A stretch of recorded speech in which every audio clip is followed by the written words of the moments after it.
That's crazy because I felt the same way about Facebook way back when it was first coming out. But you're right. Yeah, if people remember it when it was first coming out. I do remember people or reading, and it was, I think it was widespread known in the beginning. People were saying don't go on it, and that didn't make any sense to me. But people were saying, well, you're not going to get anything back, and they were right. I never did get any of my videos. I had videos up, and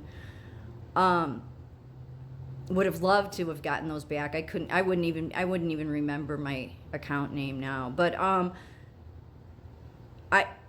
what I noticed was it was only when I was on there, and it was this just feeling, I don't want to say it was a doom feeling. I just felt bad about myself, and I couldn't say why. Like, I couldn't point to anything. But of course, I didn't think at that time. I thought it had something to do with Facebook, because I realized after the second time, because at first, so I went off of it for a couple of years, and then I thought, well, maybe it was just me. I was in nursing school, and a lot of stress in nursing school, so I thought, well, maybe I'll just try it again.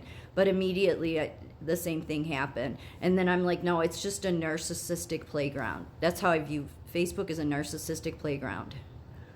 And so then when it came out, especially in the hearings in the last couple of years, but it's been uncovered that they were socially manipulating people. So I don't know what exactly they were doing.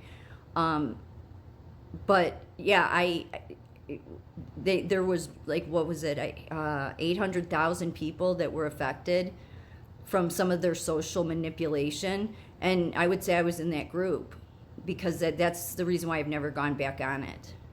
And for the most part, I've stayed away from social media in general because of that. I don't really look at YouTube as social media because, it's just to look up videos. So when I started posting on there, speaking up, I didn't really see that as social. The first social media I would say that I considered social media that I went back on, and it would be 2020, was Parler.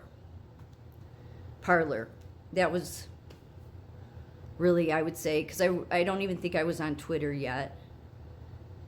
And then from there, when that came down, then I think that's when I put up a Rumble account, or maybe around the same time. But so I haven't been on it. I mean, the only thing I could say I was on, I don't consider it social media, is Pinterest. So up until Parler, I really wasn't on. I was Snapchat, but Snapchat was just, like local friends and stuff. It wasn't like some public thing.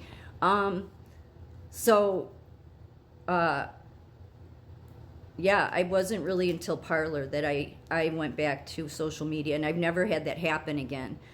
And that's probably why it was easy for me to be fearful to go on TikTok, the way the media was fear-mongering about people shouldn't be on TikTok, is because I thought, my experience on Facebook, I thought it's probably just the same. It's a narcissistic playground. But it's not. I've not found that otherwise, because I wouldn't stay on it otherwise. I mean, the most I can say is that their algorithms are designed that you tend to come across videos with like-minded people, which is actually good to see, because they're new people all the time speaking up about stuff going on, about what other people are saying. People, realizing about the Democrat Party, or even just both parties. And coming to the truth about Trump, and that, this horrible man they've made him out to be is. So that's good to see. So my experience on TikTok, for the most part, has been a positive one. Do they? I bought some things. I've gotten pulled into buying some things. Like I got a sweatshirt, great quality, by the way. That I bought 2 sweatshirts from them, and it had the Trump 47 logo, and so you buy something on it, and then they tend to. The scrolling you come across as more people like that, but that's going to be anywhere you go. We've known that for years, that they all do that. But I've never seen any like negative stuff I've come across negative things, but not to where it's trying to negatively impact you. And whatever Facebook was doing, yeah, it was negatively impacting me to where And it was only when I'd be on it.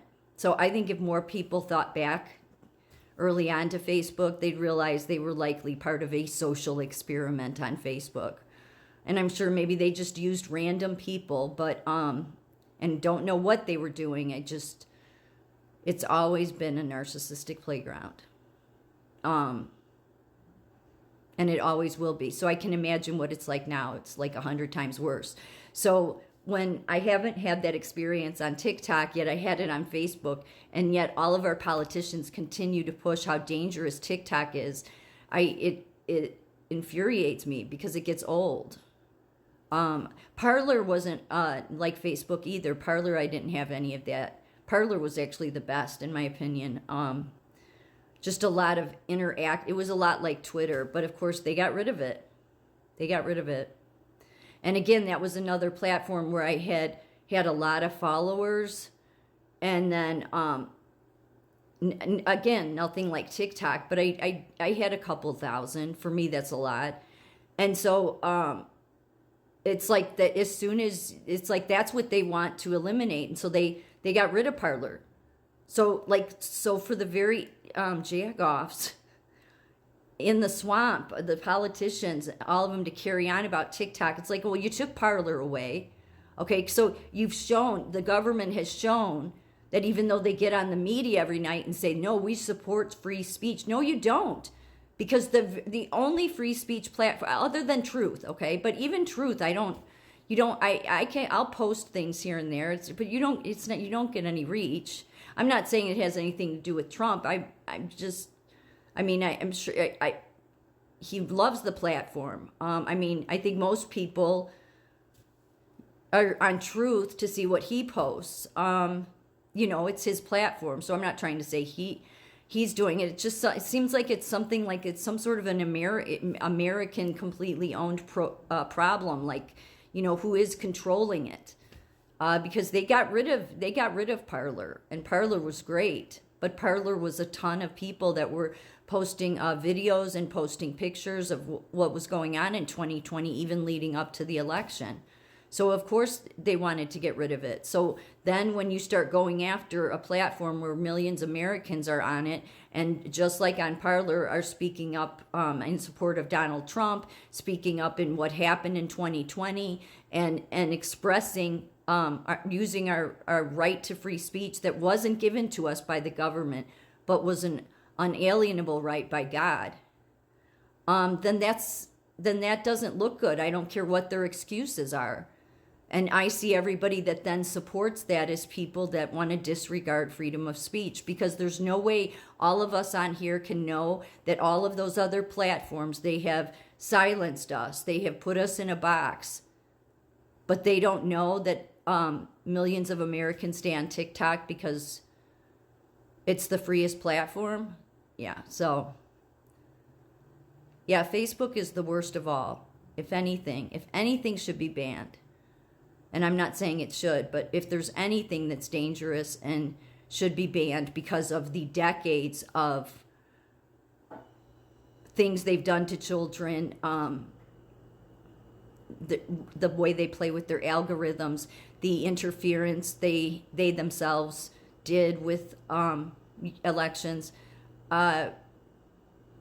If there's any platform that should be taken down, it would be Facebook. And if we had legit people on the left and the right in office, that's what would be happening, which would be the right thing. But I don't really expect any of them to do the right thing because they still haven't.